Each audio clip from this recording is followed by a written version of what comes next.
اور اللہ ہر چیز پر قادر ہے۔ جو کچھ بھی اللہ ان بستیوں کے لوگوں سے اپنے رسول کی طرف پلٹا دے وہ اللہ اور اللہ کے رسول، ان کے رشتہ دار، یتامہ، مساکین اور مسافروں کے لیے ہے، تاکہ وہ تمہارے مالداروں کے درمیان گردش کرتا رہے۔ جو کچھ رسول صلی اللہ علیہ وسلم تمہیں دے وہ لو، اور جس چیز سے تم کو روک دے اس سے رک جاؤ، اللہ سے ڈرو، اللہ سخت سزا دینے والا ہے۔ نیز وہ مال جس ان غریب مہاجرین کے لیے ہے جو اپنے گھروں اور جائیدادوں سے نکال باہر کیے گئے ہیں، یہ لوگ اللہ کا فضل اور اس کی خوشنودی چاہتے ہیں، اور اللہ اور اس کے رسول کی حمایت پر کمر بستہ رہتے ہیں، یہی راست باز لوگ ہیں۔ یہ ہے وہ آیات کریمہ جو سورہ حشر کی آیت نمبر 2 سے 8 تک کی آیات میں بڑی تفصیل کے ساتھ پورے حصے کو اس میں کور کر دیا گیا، جس میں باقاعدہ طور پر بتا دیا گیا کہ نبی کریم صلی اللہ علیہ وسلم نے کس طرح کی چال چلی اللہ کے اذن کے نتیجے میں، اور اسی کے نتیجے میں جو یہ لوگ سازشیں کر رہے تھے انہیں جلا وطن کر کے وہاں سے باہر کر دیا گیا۔ اور جب یہ لوگ اپنے قلعہ اور گڑیوں سے نکل رہے تھے، تاریخ بتاتی ہے کہ وہ آپ صلی اللہ علیہ وسلم ان کے باغات، ان کے ہتھیار اور ان کے گھر، ان کی زمینوں پر قبضہ حاصل کرنا شروع کر دیا تھا۔ کہا جاتا ہے کہ آپ صلی اللہ علیہ وسلم کو یہ معرکے میں 50 زریں اور 50 مطلب جو ہے خود ملے، اور 340 تلواریں مال غنیمت کی شکل میں ملے، اور ان کے وہ تمام باغات، ان کے وہ تمام گھر، ان کے وہ تمام قلعے جس کو محفوظ سمجھتے تھے وہ تمام کے تمام نبی کریم صلی اللہ علیہ وسلم کو میسر آئے۔ اس میں کوئی مزاحمت نہیں ہوئی، کوئی مارا نہیں گیا، کوئی مطلب جو ہے پریشانی نہیں ہوئی، بلکہ اس غزوے میں آپ صلی اللہ علیہ وسلم نے بحسن خوبی حکمت کے ذریعے سے محاصرہ کر کے ان کو زیر کر دیا، اور اس طرح ان لوگوں کو باہر نکال کر مدینے سے یہودیوں کے ایک مطلب جو ہے حصے کو اس کا خاتمہ کر دیا۔ سامعین کرام، آپ صلی اللہ علیہ وسلم یہ ساری تفصیل سورہ حشر میں آپ کے سامنے آ ہی گئی ہے۔ آپ صلی اللہ علیہ وسلم نے اس معرکے سے حاصل ہونے والے مال کو مہاجرین میں تقسیم کر دیا۔ صرف 2 انصاری صحابی ایک ایسے ہیں، ابو دجانہ اور دوسرے ہیں سہیل بن حنیف، ان کے سلسلے میں آتا ہے کہ یہ اس وقت کے انصاروں میں سے سب سے غریب تھے۔ ان کے فقر کی وجہ سے، ان کے غربت کی وجہ سے آپ صلی اللہ علیہ وسلم نے اس مال کو جو بنو نصیر کے ذریعے سے نبی کریم صلی اللہ علیہ وسلم کو میسر آیا تھا، آپ صلی اللہ علیہ وسلم نے مہاجرین جو کہ تنے تنہا اپنا سب کچھ چھوڑ کر اللہ کے دین کی خاطر نبی کریم صلی اللہ علیہ وسلم کی پکار کے آگے لبیک کہتے ہوئے مدینے میں داخل ہو گئے تھے، تو اس لیے انہیں اللہ کے حکم کے ذریعے سے انہیں تمام مطلب جو ہے مال ان کے درمیان تقسیم کر کے انہیں استحکامت عطا کر دی گئی، اور اس طرح ان کے 2 جو انصار کے صحابی تھے ان کو بھی اس فخر سے بچنے کے لیے اس میں حصے دار بنا دیا۔ اسی تفصیل مجھے اور آپ کو سورہ حشر میں ابھی جو آیتیں پڑھی گئی ہیں اس میں تفصیل کے ساتھ وہ بھی اس کا ذکر آیا ہے۔ اس کے سلسلے میں حضرت عباس رضی اللہ عنہ اس سلسلے میں کہتے ہیں کہ سورہ حشر کو سورہ بنو نصیر کے نام سے بھی اسے پکارا کرو، اور اسے ان دونوں ناموں سے ان سورہ کو یاد کیا جاتا ہے، پڑھا جاتا ہے، اور اسے مطلب جو ہے سنا جاتا ہے۔ سامعین کرام، آگے بڑھ کر دیکھا جائے تو وہاں ہم دیکھتے ہیں کہ آپ صلی اللہ علیہ وسلم کو مختلف طریقے سے آپ صلی اللہ علیہ وسلم اور آپ کے ساتھیوں کو دبانے کی حتی الامکان کوشش سے کی جا رہی تھی۔ کہیں سریا ہو رہا ہے، کہیں غزوہ ہو رہا ہے، اور کہیں مطلب جو ہے حملے کی تیاریاں ہو رہی ہیں۔ یہ تمام تفصیلات ہمیں مختلف جو ہے جنگ احد کے بعد یہ تفصیلات بڑی کثیر تعداد میں مجھے اور آپ کو تاریخ کے صفحات میں ملتے ہیں۔ ان میں ایک واقعہ یہ بھی ملتا ہے کہ ابو سفیان جو کہ جنگ احد میں وہ ناکام ہو کر، شکست خوردہ ہو کر اپنے ساتھیوں کو لے کر 9-2-11 ہو گیا تھا، یعنی بھاگ کھڑا ہوا تھا، اس کے سلسلے میں آتا ہے کہ میدان احد کے اعلان کے مطابق اس نے اعلان کر دیا تھا کہ میں واپس پھر دوبارہ مطلب جو ہے آؤں گا، اور اس شکست کا جواب مطلب جو ہے میں فتح کے ذریعے سے حاصل کر لوں گا۔ یہ اس کا رعب تھا، یہ اس کا مطلب جو ہے اظہار تھا جو اس نے اس میدان جنگ میں کیا تھا، جنگ احد میں۔ تو وہ اعلان کے مطابق اس نے تیاریاں شروع کر دی، اور اس تیاری کے ساتھ کہا جاتا ہے کہ 2000 پیادوں اور 50 سواروں پر مشتمل ایک مضبوط لشکر لے کر یہ حملہ کرنے کے لیے مدینے کی طرف چڑھائی کے لیے نکل کھڑا ہوا۔ نبی کریم صلی اللہ علیہ وسلم سستا بھی نہیں پائے تھے، ہر طرف سے مطلب یہ الغاریں اس طرح ہو رہی تھی، اس طرح یہ بھی ایک الغار ہوئی۔ اس کے نتیجے میں نبی کریم صلی اللہ علیہ وسلم نے اپنے خبریوں کو اطراف میں مدینے کے مطلب جو ہے مختلف راستوں پر متعین کر دیا تھا، تاکہ وہ خبری آپ صلی اللہ علیہ وسلم کو اطلاع دیتے کہ کہاں کیا ہو رہا ہے اور کون کون آپ صلی اللہ علیہ وسلم کو پر حملہ کرنے کے لیے تیاریاں کرتا ہے، کون مطلب جو ہے چالیں چل رہا ہے۔ آپ صلی اللہ علیہ وسلم کو اس طرح کی جو بہت ساری خبریں آپ صلی اللہ علیہ وسلم کو بھی ملتی تھی۔ آپ صلی اللہ علیہ وسلم اس طرح اس ابو سفیان کے اس تیاری اور حملے کی مطلب جو ہے اطلاع ملی۔ اطلاع ملتے ہی آپ صلی اللہ علیہ وسلم نے 1500 پیادوں اور 10 سواروں کے ساتھ بدر مطلب جو ہے پہنچ گئے۔ 8 روز وہاں قیام کیا، قریش کی فوج کا انتظار کرنے لگے، مگر دوسری طرف ہوا یہ ہے کہ جس تنتناہت کے ساتھ وہ ابو سفیان نبی کریم صلی اللہ علیہ وسلم پر حملہ کرنے کے لیے نکلا تھا، وہ ایسا وقت تھا جہاں مطلب جو ہے خشک سالی عام ہو گئی تھی، دھوپ کا وقت تھا، گرمی کا وقت تھا، وہاں لوگ مطلب جو ہے اس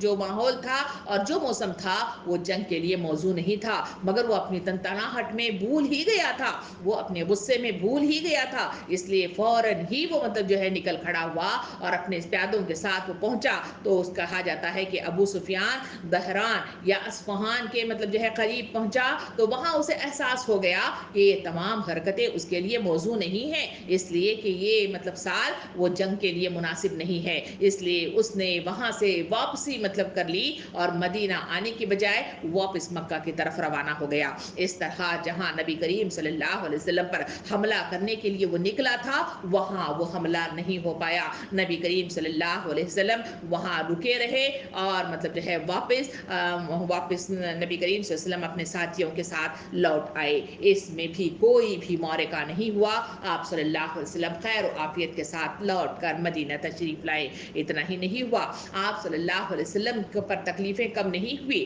مگر پھر مطلب جو ہے ہوا یہ ہے کہ دوسری طرف سے حملہ مطلب جو ہے ہونے کی خبریں ہمارے سامنے آتی ہیں۔ ہوا کیا؟ ہوا یہ ہے کہ دومتا جندال جو ایک مطلب جو ہے وہاں کا ایک شہر ہے، اس کے سلسلے میں آتا ہے کہ تجارتی کاروانوں کا جنکشن تھا اور یہاں عیسائی اور یہودیوں کے مذہبی مبلغ اور سیاسی گماشے بھی مطلب جو ہے کام کرتے رہتے تھے۔ پھر بنو نصیر کے خیبر مطلب جو ہے جو روانہ ہو گئے، جہاں نبی کریم صلی اللہ علیہ وسلم نے انہیں وہاں سے جلا وطن کر کے بھگا دیا تھا، تو کچھ قبائل ایسے تھے جو مطلب نکل کر خیبر کی طرف رواں ہو گئے تھے۔ ان کے سلسلے میں آتا ہے کہ انہوں نے مدینے کے خلاف رخشہ اندازیاں کرنا شروع کر دی، ڈاکہ زن مطلب جو ہے شروع کر دی، اور خصوصاً انہوں نے بڑی سیاسی مطلب جو ہے جو چالیں کی وہ یہ ہے کہ قریش مکہ اور یہود خیبر کی ساز باز کے زیر اثر نصرانی سردار عقید نے مدینے کے لیے غلہ لانے والے کاروانوں کو تنگ کرنا شروع کر دیا۔ آپ صلی اللہ علیہ وسلم کو اس کی اطلاع مل گئی کہ دومتا جندال میں دشمن اپنی طاقت کو جمع کر رہے ہیں اور نبی کریم صلی اللہ علیہ وسلم کی طرف آنے والے قافلوں کو تنگ کرتے چلے جا رہے ہیں، لوٹ مار کر رہے ہیں اور ان کو روکنے کی کوشش کر رہے ہیں، تاکہ ان سازش کے ذریعے سے مسلمانوں کو جوش دلا کر پھر سے جنگ کا مطلب جو ہے اعلان کر دیا جائے۔ یہ ربیع الاول کی 5 ہجری کا واقعہ ہے۔ آپ صلی اللہ علیہ وسلم نے جیسی یہ خبر ملی کہ اس طرح سے مطلب جو ہے تنگ کیا جا رہا ہے، تو آپ 1000 کی جمعیت لے کر فوراً اقدام کیا اور دومتا جندال میں جب مسلم فوج کی روانگی کی اطلاع پہنچی تو دشمن بکھر گئے، کیونکہ وہ ڈرنے والے تھے، وہ پیچھے چال بازیاں کرتے تھے، سامنے سے آپ پر مقابلہ کرنے کے لیے ہمیشہ ڈرے رہتے تھے۔ اس لیے نبی کریم صلی اللہ علیہ وسلم نے وہاں پیش قدمی کی اور راستے میں جو حملہ آور ہوئے تھے وہاں ان کو اپنے رعب سے ڈرا کر واپس خیر و عافیت کے ساتھ نکلے۔ وہاں آپ صلی اللہ علیہ وسلم نے قبیلہ فزا کے سردار اوینا بن حسین سے معاہدہ کیا۔ یہ 6 ہجری میں عبد الرحمن بن عوف رضی اللہ عنہ کے ساتھ انہوں نے پھر مطلب جو ہے اس سیاسی مہم میں حصہ لے کر اس قافلے کو، اس قبیلے کو، ان کو جنگ تبوک کے موقع پر بھی اس کو پوری طرح سے قبضہ کر لیا تھا یا غلبہ حاصل کر لیا تھا۔ مگر اس وقت آپ صلی اللہ علیہ وسلم وہاں پہ گئے اور دومتا جندال میں کوئی بھی معرکہ نہیں ہوا، سارے یہودی ڈر کر بھاگ گئے، بکھر گئے، اور یہ کیونکہ اپنی تیاری مکمل نہیں کر چکے تھے، اور نبی کریم صلی اللہ علیہ وسلم وہاں معاہدہ کر کے اپنی واپسی کا انہوں نے سامان کیا۔ سامعین کرام، یہی وہ موقع ہے کہ اسلام کی فتح کو دیکھ کر منافقین جل اٹھ رہے تھے۔ پہلے انہوں نے پانی کے ذریعے سے وہاں ایک جگہ جنگ کے دوران میں جب قافلہ آ رہا تھا، عبداللہ بن ابی نے ان کے درمیان میں پھڈا ڈال کر وہاں ایک جو ہے ڈھول سے پانی نکالتے ہوئے انصار کو غصہ دلا کر مہاجرین کے مد مقابل لا کر کھڑا کر دیا تھا، اور دونوں کے درمیان جھگڑا ہو گیا تھا۔ اس جھگڑے پر اس نے انصار کو بھی پکارا اور مہاجر نے مہاجرین کو پکارا، اور دونوں آمنے سامنے کھڑے ہو گئے تھے۔ اس وقت نبی کریم صلی اللہ علیہ وسلم اپنے خیمے سے باہر نکلے اور پکار کر کہا تھا کہ کون سی یہ جہالت کی پکار ہے جو پکاری جا رہی ہے۔ اس وقت آپ نے مہاجرین اور انصار کو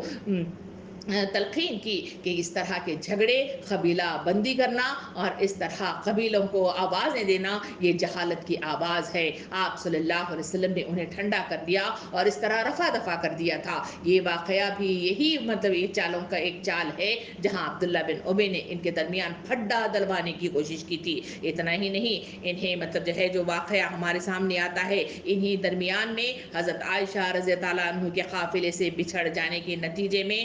واقعہ افق جو سورہ نور میں تفصیل کے ساتھ آتا ہے کہ حضرت عائشہ رضی اللہ عنہ پر الزام لگا دیا گیا تھا، اور اس کے نتیجے میں اللہ رب العالمین نے آسمان سے برات فرمائی، تب کہیں جا کر اس واقعے کی خاتمہ ہو گیا تھا۔ سامعین کرام، بڑی تفصیل کے ساتھ سورہ نور میں اس کا واقعہ بیان کیا جاتا ہے۔ یہ وہ چال بازیں تھیں جو منافقین جن بھن کر یہ کام کر رہے تھے، اس لیے کہ وہ دیکھ رہے تھے کہ مسلمان قوت بڑھتی چلی جا رہی ہے، مسلمان ہر جگہ فتح یاب ہوتے چلے جا رہے ہیں، اور جو معرکے میں وہ جاتے ہیں، چاہے وہ سریا ہو چاہے وہ غزوات ہو، ہر جگہ فتح یابی کے ساتھ لوٹ آتے ہیں۔ سامعین کرام، یہ جو معرکے آپ کے سامنے سنائے جا رہے ہیں، یہ تمام غزوات کی تفصیلات آپ کے سامنے سنائی جا رہی ہیں۔ اصل صورت حالات یہ تھی کہ عرب قبائل کی چھوٹی چھوٹی ٹکڑیوں میں مقتسم ہو کر الگ الگ جگہ پر وہ رہنے والے یہ قبائل تھے، اور ہر قبیلہ بلکہ قبیلوں کی ذیلی شاخیں اپنی اپنی جگہ مستقل تنظیمی و سیاسی یونٹیں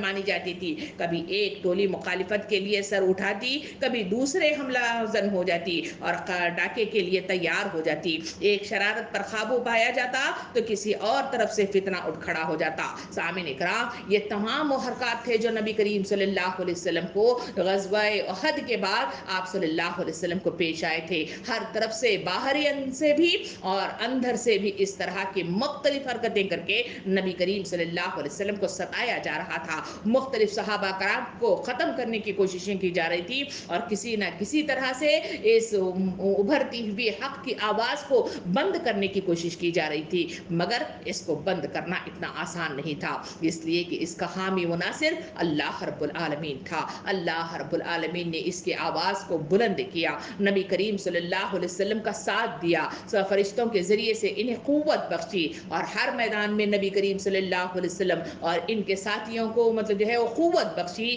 وہ کامیابیاں بخشی، اور وہ فتح یابی نصیب کی۔ وہ فتح وہ کامرانی کے ساتھ کہیں سے بھی جاتے تو لوٹ آتے تھے۔ اس کے نتیجے میں پورے عرب میں آپ کی ایک ساکھ بیٹھ گئی۔ آپ صلی اللہ علیہ وسلم کی ریاست اپنی آواز پکار رہی تھی، ان کی قوت خوب بڑھ گئی تھی۔ اس کے نتیجے میں اطراف میں رہنے والے یہ تمام قبائل جو مختلف عربی شاخوں کے تھے، وہ سارے کے سارے سازشیں تو کرتے تھے، فتنے تو برپا کرتے تھے، سازشیں بھی مختلف طریقے سے کرتے، مگر یہ ڈرے ہوئے تھے ان کے رعب کی وجہ سے، ان کے مختلف عزائم کی وجہ سے، جو چھوٹی ٹولیوں کے باوجود بڑے بڑے معرکوں کو حاصل کر رہے تھے، اور بڑے بڑے معرکوں کو فتح یابی کے ساتھ ہمکنار ہو رہے تھے۔ اس پر تمام کے تمام قبائل آپ صلی اللہ علیہ وسلم اور آپ کے ساتھیوں کے رعب میں دبے ہوئے نظر آ رہے تھے۔ ایسے حالات میں نبی کریم صلی اللہ علیہ وسلم نے اپنی مدینے کی زندگی کی شروعات کی تھی، کیونکہ جیسے ہی ہجرت کر کے آئے، وہاں سے جنگ بدر، اور جنگ بدر کے بعد یہ سلسلہ غزوات کھل گیا، اور یہ غزوات اور سریا کا اتنا بڑا سلسلہ چلا کہ آپ صلی اللہ علیہ وسلم کو معاشرتی اعتبار سے وہاں احکامات اور اصول، ضوابط اور تربیت کا موقع ہی نہیں مل پا رہا تھا، کیونکہ آپ تھوڑی سی سانس لے پاتے اور ایک طرف سے آواز اٹھتی، ایک طرف سے سازش رونما ہوتی، ایک ایک طرف سے حملے کی اطلاع آتی، کہیں مطلب جو ہے حملہ ہو جاتا، مختلف یہ حرکات ہیں جو مجھے اور آپ کو ان واقعات کے ذریعے سے میسر آ رہے ہیں۔ سامعین کرام، اس کے بعد جو غزوہ پیش آیا وہ ہے غزوہ احزاب یا پھر جنگ خندق۔ اس کی تفصیلات انشاءاللہ ہم کل دیکھیں گے۔ اللہ رب العالمین سے دعا ہے کہ مجھے اور آپ کو اس سیرت کے ذریعے سے جو اہم نکات میرے اور آپ کے پیغام کے لیے، میری اور آپ کی اصلاح کے لیے، میرے اور آپ کے شعور کے لیے ضروری جو ہے ویسا استحکام مجھے اور آپ کو عطا کرے، مجھے اور آپ کو صحیح معنوں میں صحیح شعور عطا فرمائے، اور اس کے ذریعے سے مجھے اور آپ کو پیغام میسر آ جائے جو اس سیرت کے ذریعے سے میرے ایمانوں کے لیے اور ہمارے شعور کے لیے اور ہماری اصلاح کے لیے ضروری ہے۔ اللہ رب العالمین ہمیں نیک توفیق عطا فرمائے۔ آمین۔ وآخر الدعوانا ان الحمد للہ رب العالمین۔